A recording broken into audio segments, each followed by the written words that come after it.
Hello दोस्तों, आप सभी का हमारे YouTube चैनल NIS इन्फो में स्वागत है। दोस्तों, आज की ये वीडियो बेसिकली जो है क्लास 10 के उन स्टूडेंट्स के लिए है जिन्होंने डाटा एंट्री का कोर्स कोड 229 ले रखा है। तो आज हम पढ़ने जा रहे हैं कंप्यूटर के बारे में, और इससे पहले की एक वीडियो ऑलरेडी मैंने बना रखी है जो कि आप इस चैनल में जाकर देख सकते हैं, या आपको इस वीडियो के डिस्क्रिप्शन में भी उसका लिंक मिल जाएगा। दोस्तों, उस वीडियो में आपको बताया गया है कि कंप्यूटर क्या होता है, इनपुट डिवाइस क्या होते हैं, आउटपुट डिवाइस क्या होते हैं, स्टोरेज डिवाइस क्या होते हैं। तो आज हम उससे आगे की चीजों के बारे में पढ़ेंगे कि कंप्यूटर के कौन कौन से कंपोनेंट्स होते हैं जिनके द्वारा कंप्यूटर्स को चलाया जाता है।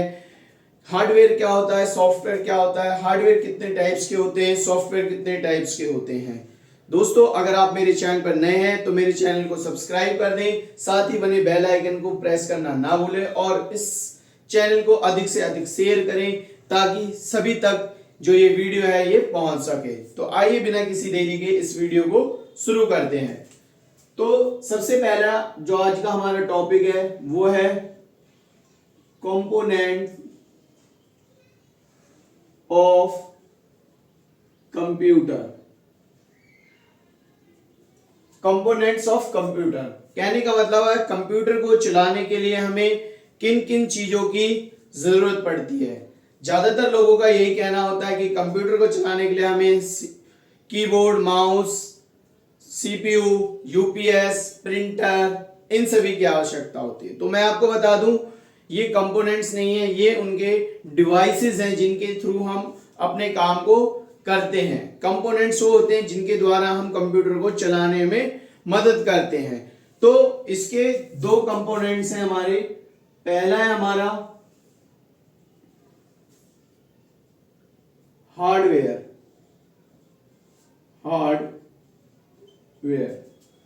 दूसरा है हमारा सॉफ्टवेयर। हार्डवेयर क्या होता है? कंप्यूटर के वो सभी फिजिकल कंपोनेंट्स जिनको आप देख भी सकते हैं और छू भी सकते हैं, तो वो सभी हमारे कंप्यूटर के हार्डवेयर कहलाते हैं।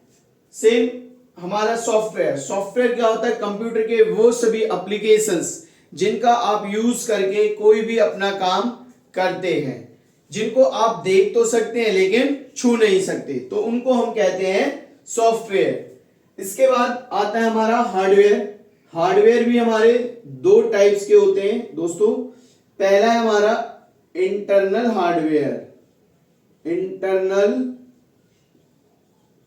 हार्डवेयर, और दूसरा है हमारा एक्सटर्नल हार्डवेयर। अब इंटरनल हार्डवेयर क्या होता है?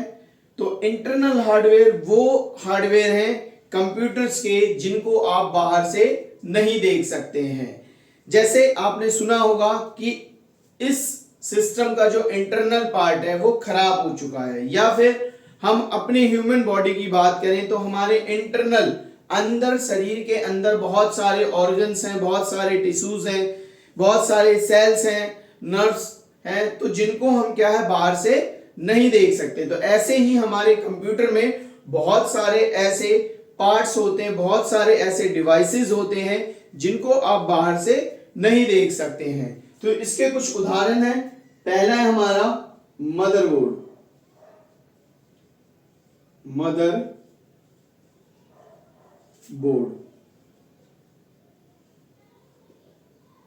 दूसरा है हमारा hard disk,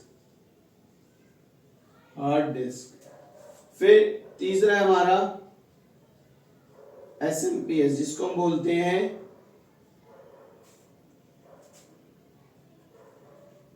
switch mode power supply. इसके बाद आता है हमारा रैम को बोलते हैं हम रैंडम एक्सेस मेमोरी। इसके बाद आता है हमारा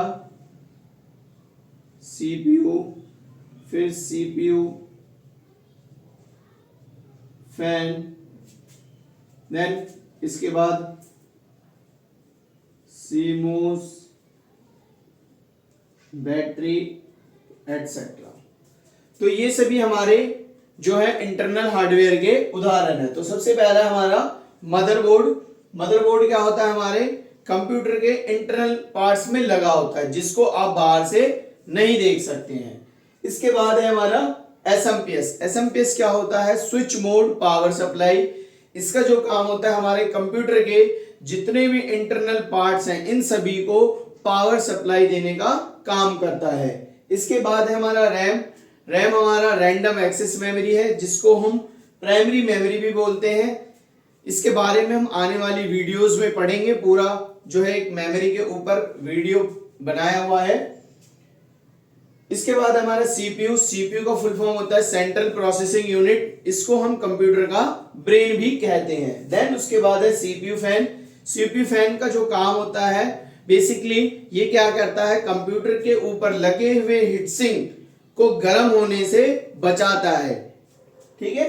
इसके बाद हमारा है सीमोस बैटरी। सीमोस बैटरी हमारे कंप्यूटर के अंदर लगा होता है, जो कि हमारे कंप्यूटर का डेट एंड टाइम या फिर बायोस सेटअप को सेव रखने के लिए लगाया जाता है। इसके बाद हम चलते हैं एक्सटर्नल हार्डवेयर की तरफ। का मतलब हुआ एक्सटर्नली, जिनको आप बाहर से लगाते हैं या फिर बाहर से देख सकते हैं। तो कंप्यूटर के वो सभी पार्ट्स जिनको आप बाहर से देख सकते हैं उनको हम बोलते हैं एक्सटर्नल हार्डवेयर। तो इसके भी कुछ उदाहरण हैं। सबसे पहला है हमारा मॉनिटर। इसके बाद है keyboard, mouse, printer, speaker etcetera. ये सभी क्या है, हमारे कंप्यूटर के एक्सटर्नल पार्ट्स है, जिनको आप बाहर से देख भी सकते हो और छू भी सकते हो। तो इसके बाद है हमारा सॉफ्टवेयर। जैसे कि मैंने आपको अभी बताया, सॉफ्टवेयर क्या होता है। सॉफ्टवेयर कंप्यूटर के वो सभी एप्लीकेशंस हैं जिनको आप देख तो सकते हो लेकिन आप टच नहीं कर सकते हो। ऐसे ही हमारा जो सॉफ्टवेयर है, सॉफ्टवेयर के भी दो पार्ट्स हैं। पहला है हमारा ऑपरेटिंग सॉफ्टवेयर। ऑपरेटिंग सॉफ्टवेयर, या फिर इसको कई लोग सिस्टम सॉफ्टवेयर भी बोलते हैं।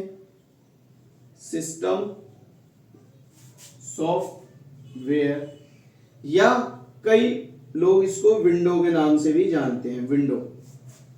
दूसरा आता है हमारा एप्लीकेशन सॉफ्टवेयर। एप्लीकेशन सॉफ्टवेयर,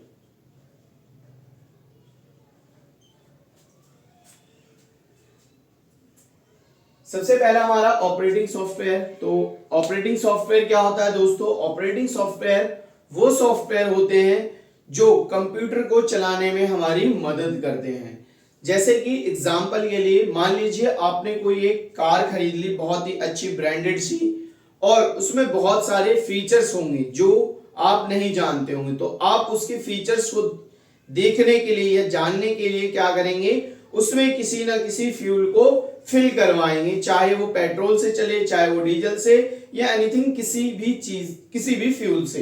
तो ऐसे ही हमारा कंप्यूटर है। आप कितना भी महंगे से महंगा कंप्यूटर परचेज कर लें, यदि आपके कंप्यूटर में ऑपरेटिंग सॉफ्टवेयर नहीं है तो आप उसको यूज करके या उसको चलाकर नहीं देख सकते हैं कि उसमें कौन कौन से एप्लीकेशन सॉफ्टवेयर्स हैं। तो एप्लीकेशन सॉफ्टवेयर को भी चलाने के लिए हमें क्या चाहिए, ऑपरेटिंग सॉफ्टवेयर हमारे कंप्यूटर में होना चाहिए। अब ऑपरेटिंग सॉफ्टवेयर के हमारे कुछ उदाहरण हैं। जैसे कि पहले आया करता था हमारा विंडो 98, फिर विंडो एक्सपी का नाम सभी बच्चों ने सुना होगा, फिर विंडो विस्ता, विंडो 7, विंडो 10, और अभी जो लेटेस्ट चल रहा है वो है हमारा विंडो 11। एक जानकारी और दे दूं दोस्तों आपको, जो ये विंडो बनाती है कंपनी, वो माइक्रोसॉफ्ट कंपनी है जो कि क्या करती है, इसको बनाती है। जब भी आप अपने सिस्टम को या कंप्यूटर को ऑन करते हैं तो आप वहां देखते होंगे विंडो की लोगो बनी हुई आती है और वहां पर लिखा हुआ भी आता है माइक्रोसॉफ्ट का नाम। इसके बाद चलते हैं हम एप्लीकेशन सॉफ्टवेयर पे। एप्लीकेशन सॉफ्टवेयर क्या होता है? तो एप्लीकेशन सॉफ्टवेयर वो सॉफ्टवेयर होते हैं जिसको यूजर्स की नीड्स के अकॉर्डिंग बनाया जाता है। मतलब जैसे यूजर्स की जरूरत होगी उसी अकॉर्डिंग उसको बनाया जाता है। जैसे एग्जांपल के लिए अगर मैं बात करूं, आप सभी स्नैपचैट यूज करते होंगे, इंस्टा यूज करते होंगे, एफबी यूज करते होंगे, तो उसमें जो भी ऑप्शंस दिए गए हैं या जो भी फीचर्स हैं वो सभी आपकी जरूरतों के हिसाब से ही, मतलब कंपनी को लगा कि यूजर्स को किन किन चीजों की जरूरत पड़ सकती है उसी के अकॉर्डिंग उस एप्लीकेशन को बनाया गया है। तो जो हमारे एप्लीकेशन सॉफ्टवेयर भी हैं ये हमारे दो तरह के होते हैं, जनरलाइज, दूसरा है हमारा कस्टमाइज। अब जनरलाइज क्या होता है दोस्तों? जनरलाइज का मतलब होता है जो जनरली सभी के लिए एक जैसा हो। कहने का मतलब है अगर आप मार्केट में जाते हैं और वहां से अपने लिए ड्रेस परचेज करते हैं तो वही ड्रेस सेम सभी के लिए एज इट इज मिलता होगा, सेम कलर सेम साइज, मतलब एक ही कलर के आपको मल्टीपल पीसेस मिल जाते होंगे। कस्टमाइज क्या होता है दोस्तों? कस्टमाइज में आप खुद अपने हिसाब से या अपने डिजाइन से जैसा आपको चाहिए आप उसके अकॉर्डिंग बनवा सकते हैं। तो ऐसे ही हमारे कंप्यूटर्स में भी होता है जनरलाइज। जनरलाइज मतलब जो पहले से ही आपके लिए बना हुआ है। एग्जाम्पल के लिए जैसे एमएस ऑफिस, एमएस ऑफिस का जो पैकेज है जिसमें हमें वर्ड, एक्सेल, पावर पॉइंट, ठीक है, इसके बाद फोटोशॉप हो गया, फोटोशॉप, टैली, कोरल ड्रॉ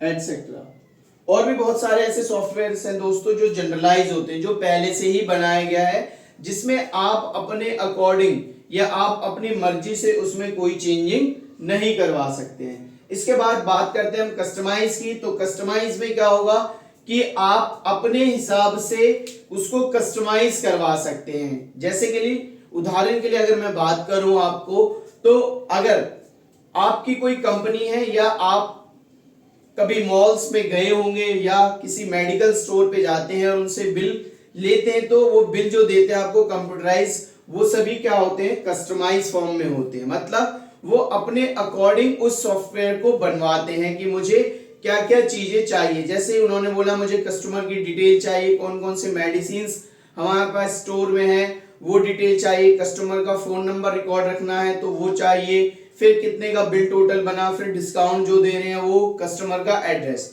तो ये सभी जो डिटेल्स उनको चाहिए होंगी उसके हिसाब से वो क्या करते हैं? बनवाते हैं। या फिर आपने स्कूल में देखा होगा स्कूल मैनेजमेंट फीस रिसिप्ट बनाया जाता है, तो वो भी हमारा क्या होता है? कस्टमाइज फॉर्म में होता है।